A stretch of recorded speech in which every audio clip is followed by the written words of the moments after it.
بظاہر میرا تعلق اینٹی نارکوٹکس فورس سے ہے پنجاب کی، اور یہ بھی سارا ہمارے فوجی افسران جو ہے، جو فوج ہے، جو فورس ہے، وہی اس کے اوپر کام کر رہی ہوتی ہے، اور ہمارا بھی ڈائریکٹلی کنیکشن ہے اسی چیز کے ساتھ کہ ہم نے دشمن کو نیست و نابود کرنا ہوتا ہے۔ یہ وہ دشمن ہے جو ہماری صفوں میں موجود ہے، اور اس کے ساتھ بھی جو دشمن ملک سے باہر ہے۔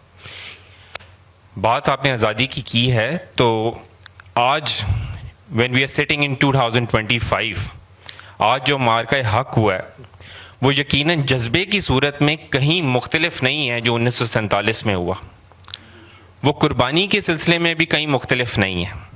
ہاں، اس کے ٹیکٹکس اور اس کے جو آگے پورشنز ہیں یا آپشنز آپ کے ہیں وہ ڈیفرنٹ ہو چکے ہیں۔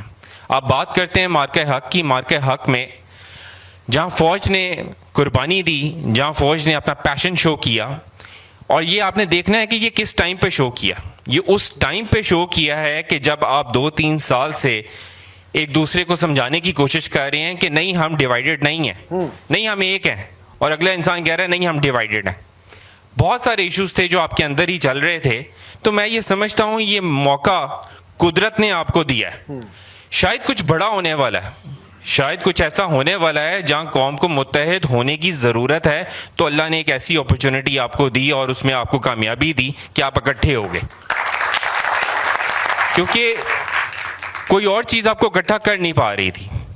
اب یہ ہوا کہ لوگوں نے تمام اپنی مجبوریاں، تمام اپنے پرابلمز، تمام اپنے ڈسپیوٹس کو سائڈ پہ رکھا اور وہ قوم کھڑی ہو گئی۔ جب ہم قوم کے کھڑے ہونے کی بات کرتے ہیں تو یہاں سب سے امپورٹنٹ فیکٹر ہے یوتھ کا، جو لائبلٹی بھی ہو سکتی تھی اگر آپ کا ساتھ نہ دیتی، لیکن اس نے فیصلہ کیا کہ نہیں ہم نے آپ کے ساتھ کھڑے ہونا ہے، کیونکہ وہ ملک کے لیے کھڑے ہوئے۔ ان کا کیا رول تھا کہ جہاں فوج ایک دوسرے سے لڑ رہی تھی، وہاں سب سے important the strongest media in the world, entire south Asia میں انڈیا، اس کے میڈیا کا، اس کے جھوٹ کا مقابلہ پاکستان کے ینگسٹرز کر رہے تھے سائبر پہ۔ یہ سب لڑائی پاکستان کی ینگسٹرز نے لڑی ہے، ایک سائبر وار چلی ہے جس کا مقابلہ کیا ہے پاکستان کے ینگسٹرز نے۔ یہ وہ ینگسٹرز ہیں جن کو کسی نے کوئی پے نہیں کیا تھا، کسی نے ان کا رول ڈیفائن نہیں کیا تھا، یہ رول ان کے اندر ڈیفائن کیا تھا، ان کے بزرگوں سے جو ان کو ٹیچنگز ملی تھی وہ ان کے اندر آج بھی تھی۔ وہ ان کے ڈسپیوٹ سائڈ پہ تھے، لیکن انہوں نے فیصلہ کیا کہ یہ جو جھوٹ ہے اس کا ہم نے مقابلہ کرنا ہے۔ Next comes diplomacy. ڈپلومیسی کا کریڈٹ میں دوں گا پاکستان اوورسیز کو۔ وہ لوگ ہیں جن کے دلوں میں شاید بہت سارے پرابلمز ہوں، ایشوز ہوں آپ کو لے کر، آپ کے سسٹم کو لے کر، لیکن وہ بھی متحد ہو گئے۔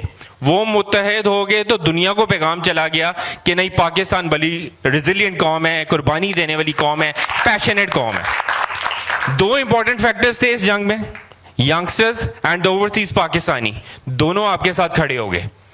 پاک فوج کا کام آدھے سے زیادہ پاکستانی عوام نے آسان کر دیا۔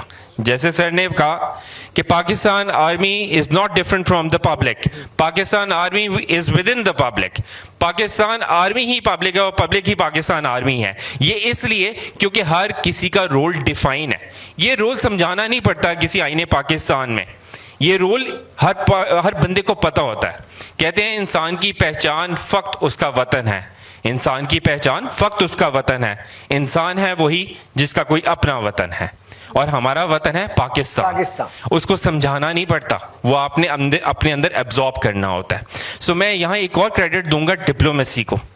ڈپلومیسی اگر اسٹرانگ نہ ہوتی تو آپ دنیا کو سمجھا نہ پاتے۔ کیوں؟ کیونکہ آپ ویکسٹ پوزیشن پہ تھے اس ٹائم، نہ آپ کی اکانومی تھی، نہ آپ کو کوئی سن رہا تھا، نہ آپ کو کوئی سمجھ رہا تھا، نہ کوئی اہمیت دے رہا تھا۔ آپ کی ڈپلومیسی نے جو کام کر کے دکھایا، ہر چھوٹے بڑے ملک نے یہ آپ کو ایکسیپٹ کر لیا کہ نہیں جو یہ کہہ رہے ہیں وہ ٹھیک کہہ رہے ہیں۔ کس کو؟ پاکستان کو۔